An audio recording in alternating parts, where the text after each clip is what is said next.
Aquele dia de verão parecia abraçar a gente com um calor generoso, e o ar vibrava com o canto alegre dos pássaros. Estávamos todos juntos no carro, o coração pulsando uma felicidade que nem cabia no peito.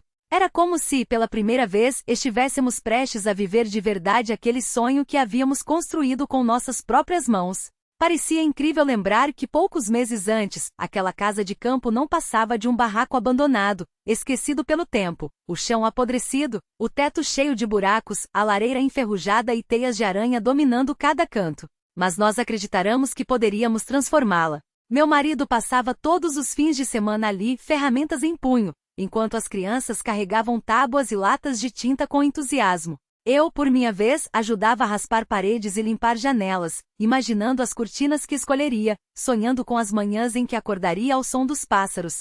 Lembro como economizamos cada centavo para comprar vigas novas, como ele trabalhou até altas horas da noite, à luz de uma lanterna, trocando as ripas podres do assoalho. Nós e nossa filha plantamos margaridas e petúnias ao longo do caminho de entrada, enquanto nosso filho construía sua horta dos sonhos, onde semeou alfaces e alguns pés de morango. Cada pequeno progresso nos enchia de uma certeza: estávamos criando algo duradouro, um lar de verdade, mesmo que tecnicamente fosse apenas a casa de campo da sogra. Nos nossos corações, aquele lugar já era nosso. Naquele dia eu me preparei com um cuidado especial. Empacotei em cestas o pão fresco, a carne marinada para o churrasco, saladas coloridas e frutas suculentas. As crianças riam, discutindo quem ajudaria primeiro a acender a churrasqueira.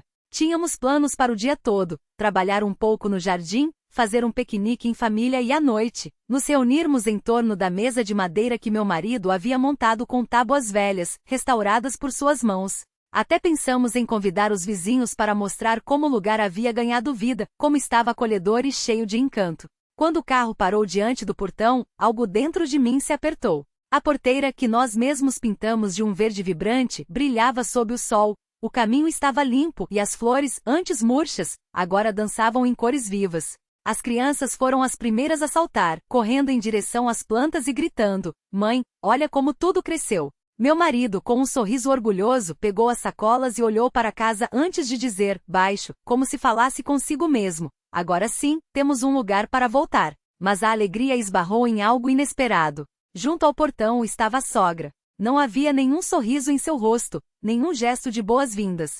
Seus braços estavam cruzados com rigidez, e seus olhos transmitiam uma frialdade que gelou o ar. Fiquei paralisada sem entender. Afinal, foi ela quem nos pediu para reformar o lugar. Quem disse que as crianças precisavam de ar puro e que ela já não tinha forças para cuidar de tudo. Fizemos exatamente como ela sonhava, ou pelo menos como imaginávamos que ela sonhava. Estava certa de que ela ficaria feliz, mas seu olhar era vazio, quase hostil, como se estivesse prestes a nos entregar uma notícia cruel. Meu marido se aproximou de mim, a testa franzida, e murmurou desconfiado: "Algo está errado." Naquele instante, senti um nó se formar na garganta. Tudo ao redor, as flores, o portão reluzente, as cestas cheias de comida, o riso das crianças, de repente pareceu frágil, como uma bolha de sabão prestes a estourar. Não sabia o que nos esperava, mas meu coração já pressentia que aquele dia, que deveria ser de celebração, poderia terminar de uma forma bem diferente. A sogra permaneceu imóvel, como se bloqueasse nossa passagem. Um sorriso irônico tocou seus lábios, mas seus olhos não tinham nenhum brilho de alegria. Meu marido, ainda esperançoso de que fosse apenas um mal-entendido, deu um passo à frente e perguntou, com um tom cauteloso: "Mãe, o que foi?" "Viemos com as crianças, trouxemos tudo para o churrasco, planejamos passar o dia aqui." Sua voz foi cortada por uma resposta seca e cortante: "Vocês não entenderam? A Marinka e sua família já estão aqui." As palavras caíram como pedras. Por um segundo não compreendi. Que Marinka? A prima distante, da qual mal ouvíamos falar. Antes que eu pudesse processar, a porta da casa se abriu, e ela apareceu, seguida pelo marido carregando malas e duas crianças que corriam pelo jardim como se sempre tivessem morado ali. Seu jeito era tão natural, tão dono do lugar, que não restava dúvida: eles se sentiam em casa. O rosto de meu marido empalideceu. "Mãe, como assim? Nós reformamos tudo aqui. Cada tábua, cada prego, cada parede foi consertada por nós. Passamos o verão inteiro trabalhando, suando, investindo tudo o que tínhamos. E agora você diz que isso tudo é deles?" Sua voz tremia, carregada de uma dor que doía só de ouvir. A sogra apenas encolheu os ombros com uma indiferença cruel. "Sou dona aqui, e decido quem fica." Vocês fizeram o que era preciso, e agradeço, mas agora esse lugar é mais útil para Marinka. Sua família precisa mais. Aquelas palavras foram como uma faca. Todo o nosso esforço, o tempo, o dinheiro, o carinho, as risadas das crianças ao verem as flores crescerem, foi reduzido a um obrigado vazio, como se nada daquilo importasse. Marinka nem se deu ao trabalho de fingir simpatia. Seu marido passou por nós em direção ao galpão sem sequer nos olhar, enquanto ela, com um sorriso falso, apenas balançou a cabeça. Não levem a mal, mas precisávamos do espaço. Olhei para ela sem palavras. Meu marido apertava os punhos com tanta força que os nós dos dedos ficaram brancos. As crianças, pressionadas contra mim, tinham os olhos cheios de medo e confusão, e aquilo doía mais do que qualquer coisa. A sogra permaneceu ali imóvel, repetindo com voz firme: peguem suas coisas e vão embora. Não compliquem. A Marinka e sua família já estão instalados. Havia uma finalidade em seu tom, como se nosso trabalho, nossas esperanças, não valessem nem um segundo de consideração. Meu marido deu um passo à frente, as mãos trêmulas. Seu rosto, geralmente calmo, estava contorcido por uma mistura de dor e raiva. Ele olhou nos olhos da mãe, buscando desesperadamente algum sinal de humanidade, alguma faísca de afeto. Mas só encontrou uma parede de gelo. Mãe, você está falando sério? Desde o início, nós nos dedicamos a isso porque você pediu. Falou que as crianças precisavam desse lugar, que você não tinha mais condições de cuidar. Nós nos privamos de tudo, passamos noites em claro. Eu gastei meu único período de férias martelando e serrando. Você faz ideia do que investimos aqui? Ele apontou para o jardim florido, para o telhado novo, para as paredes recém-pintadas.